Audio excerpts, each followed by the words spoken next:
Another thing, Aspies very often they like sarcasm. Sarcasm is like the cheapest form of humor. You have to just bluntly say something that's sort of the truth, and say it like with a sarcastic face and voice. And if the truth is very, if it's an insightful thing, or if you're very observant about culture or something, that can even, it can be generally funny and interesting on a first or second date. But if you're not very emotionally open and you just keep using sarcasm as your form of humor, that can also start really backfiring, because sarcasm is so cold and it's so sarcastic and cold-hearted. So if you're already coming across as not very emotional and warmth, you're avoiding emotional conversations, and then you keep using sarcasm, then something that might be sort of semi-funny even on date 1 or 2, suddenly the woman goes like, well, maybe that's how he really feels. And I've encountered that with guys who liked sarcasm, so they might even tell me, oh yeah, I dropped by at my mom's for Mother's Day and I gave her that bouquet of flowers, so I secured my inheritance once again. You go like, maybe on the first or second date that would just be a bit bad taste, but then on the 5th, 6th, 7th date you might go like, maybe this guy really is so, he seems so just plain rational and emotionless often. Maybe that's really how he sees people, maybe when he drops off or brings me flowers, that's just, his way of getting what he wants. There's no emotion behind it. Sarcasm, or he might say on the first or second date, yeah, I've grown cold-hearted, most women sulk, I'm bad at dating. If he still says that on a date 6 or 7, you suddenly feel, well, maybe he really has grown cold-hearted, maybe he really thinks that women sulk, maybe he really thinks that dogs are better than all the people.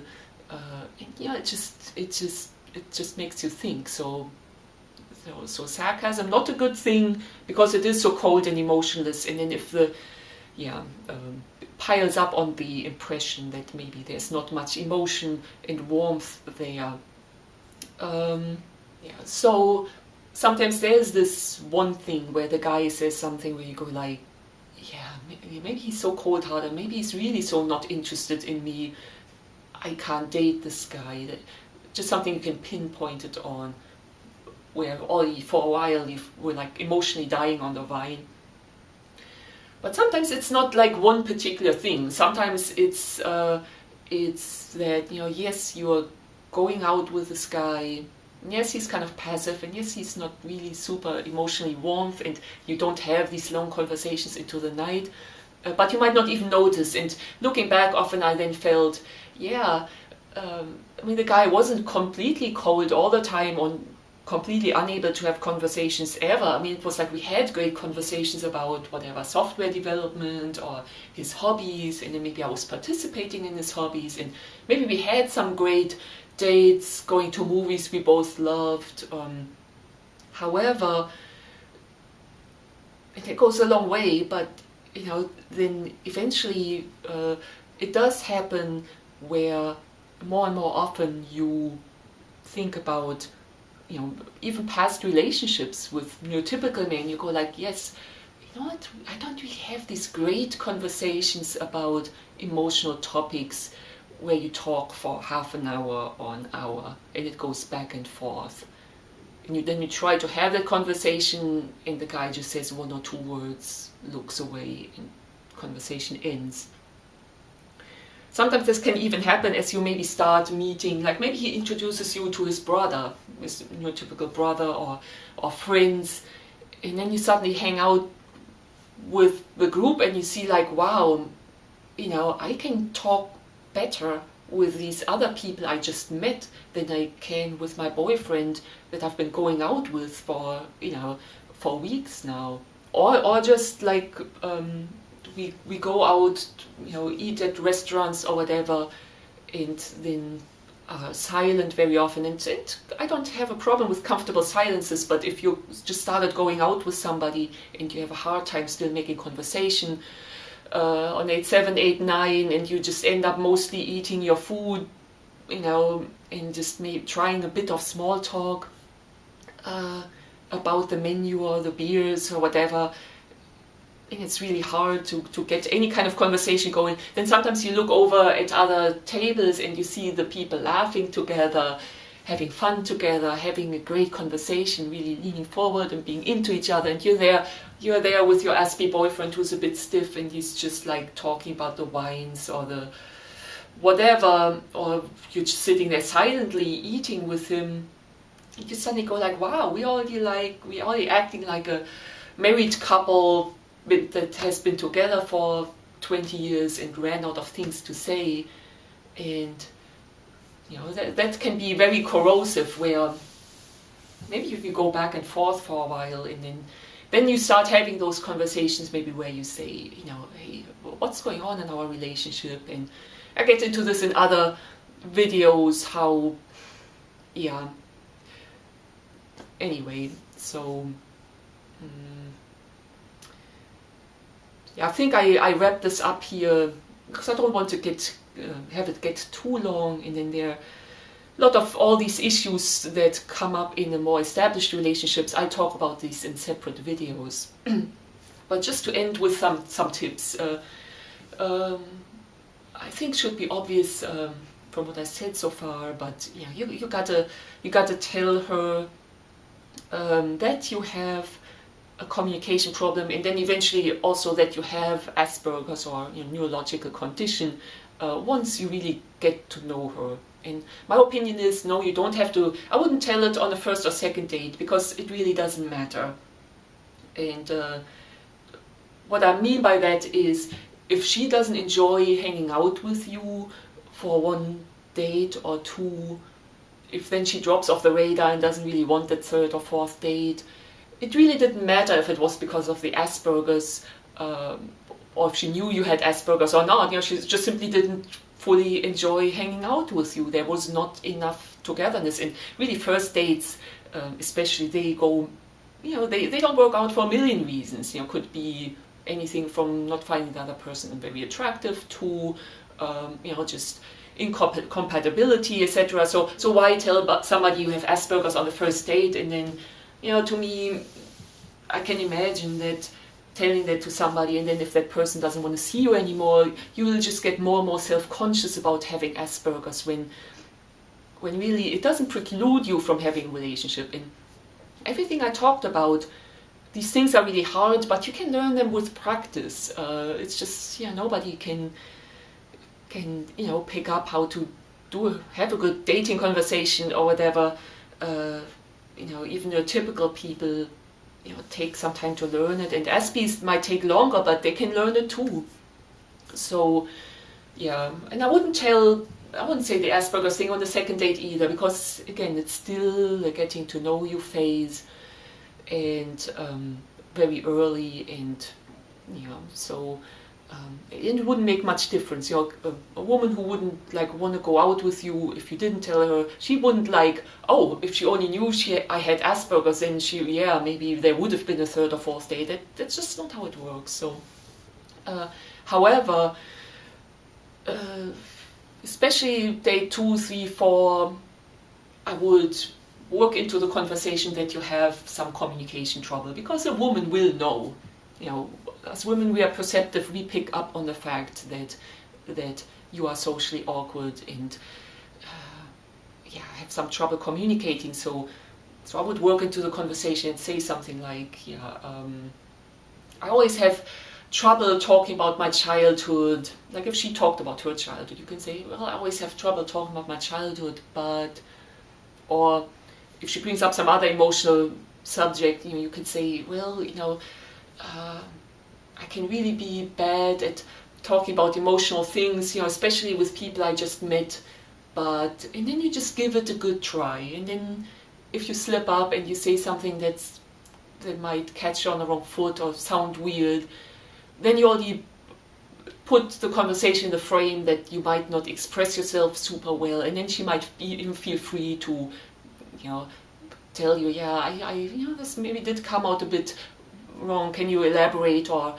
you know, whereas if you just try to play the suave conversationalist, you know, she will not give you many breaks, because, you know, you're pretending there to be,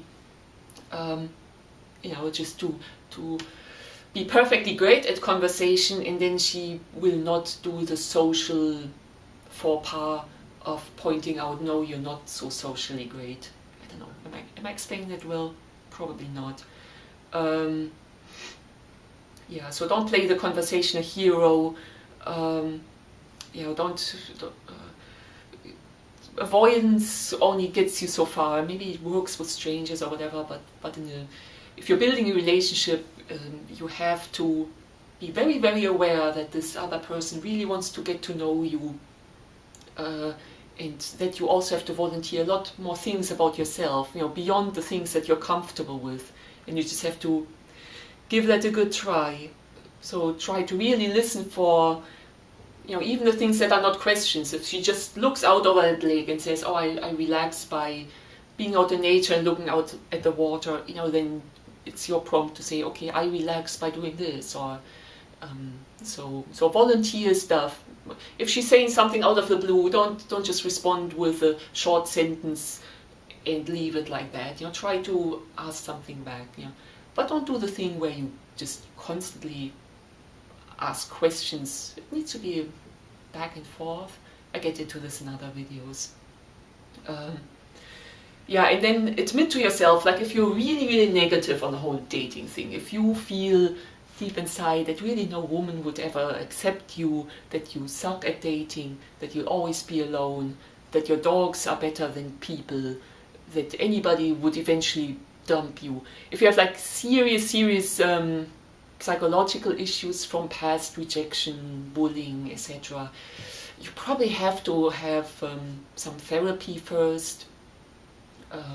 Because a woman will not prove you wrong. If you feel that all women suck, and yeah, then yeah, a woman will not pull you out of that swamp. You know, a woman cannot make you happy if you're deeply, deeply depressed about your life. So, a woman's not the solution, or a partner's not the solution to your problems, and that'll just go bad. And a woman will pick up on that sooner or later, and yeah, you can't, maybe you can do date 1 and 2, putting your game face on and using, you know, anecdotes and things that you practice to talk about, but a relationship is getting to know the person as they are, so that mask has to come off. And looking back especially, I noticed that too. I think a lot of Aspies, they feel very ashamed about their Aspiness, and that maybe had been a virgin for a long time, they hadn't dated much, so they have all this closet full of stuff they try to hide, and they try to blend in. And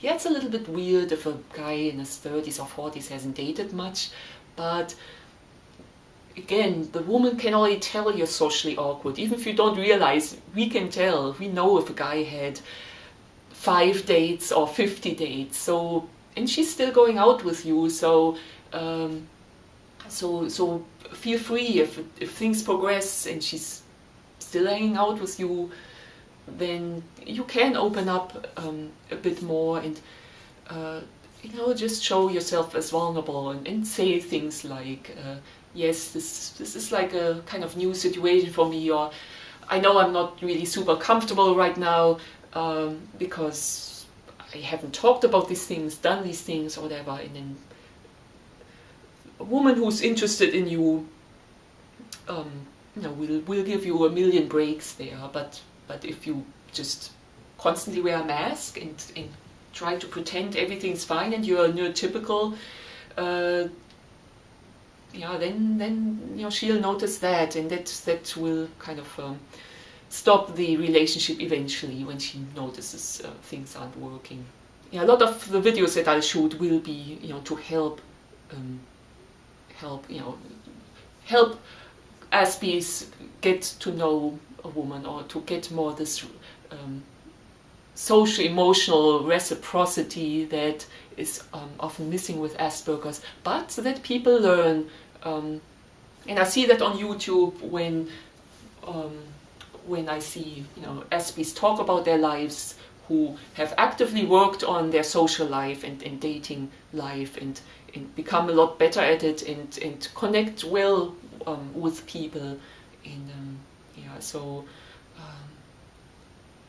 it's not easy, but it's doable. And I hope some of this video helped a little bit. And yeah, with this, I'm really going to wrap this up now. Go check out my other videos on some subjects that I touched upon if you want to learn more.